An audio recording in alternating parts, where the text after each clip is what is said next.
नमस्कार, आप देख रहे हैं NBC 24 और मैं हूं आरती बाला आपके साथ। यदि आप सांसद और विधायक बन गए हैं तो आपकी बल्ले बल्ले है।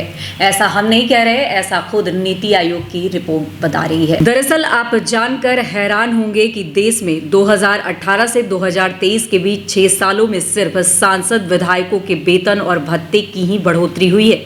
इस बात का खुलासा नीति आयोग के जुलाई में प्रकाशित वर्किंग पेपर में हुआ है। इस रिपोर्ट में कहा गया है कि सांसद विधायकों को लेबर फोर्स सर्वे के 10 विभिन्न पेशों की पहली श्रेणी में रखा गया है, जिसमें विधायक प्रोफेशनल के अलावे सीनियर ऑफिसर और मैनेजर शामिल हैं।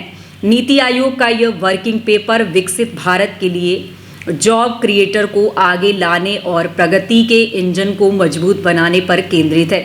इसमें EPFO और अन्य आंकड़ों के आधार पर मूल्यांकन अवधि में वेतन और भत्ते में हुई वृद्धि को भी आंका गया है। जनप्रतिनिधियों के लाभ ऑफ पॉइंट मशीन कर्मी श्रेणी में भी वेतन थोड़े बढ़े हैं। यही बात है कि 2018 से 2023 के बीच सबसे बड़ा आश्चर्य रहा कि औपचारिक रोजगार दुगना होने के बावजूद वेतन के वर्कों की मांग उनकी सप्लाई के मुकाबले घटी है।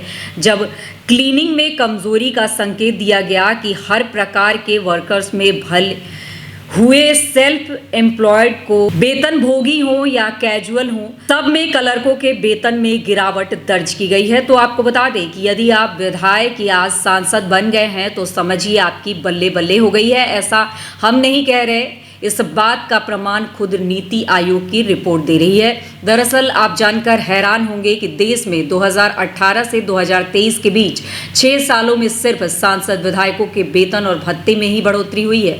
इस बात का खुलासा नीति आयोग के जुलाई में प्रकाशित वर्किंग पेपर में हुआ है। इस रिपोर्ट में कहा गया है कि सांसद विधायकों को जो लेबर फोर्स सर्वे के 10 विभिन्न पेशों की पहली श्रेणी में रखा गया है, जिसमें विधायक प्रोफेशनलों के अलावा सीनियर ऑफिसर और मैनेजर भी शामिल हैं। नीति आयोग का यह वर्किंग पेपर विकसित भारत के लिए जॉब क्रिएटर को आगे लाने और प्रगति के इंजन को मजबूत बनाने पर केंद्रित है। तो बता दें आपको कि फिलहाल वेतन भत्ते में जो राहत मिली है वो वाकई एक बड़ी राहत है और इसे लेकर लगातार जो है वो बातें सामने आ रही है कि अगर आप भी विधायक और मंत्री हैं तो आपकी बल्ले बल्ले है। फिलहाल ऐसी ही खबरों से अपडेट रहने के लिए जुड़े रहें NBC 24 के साथ।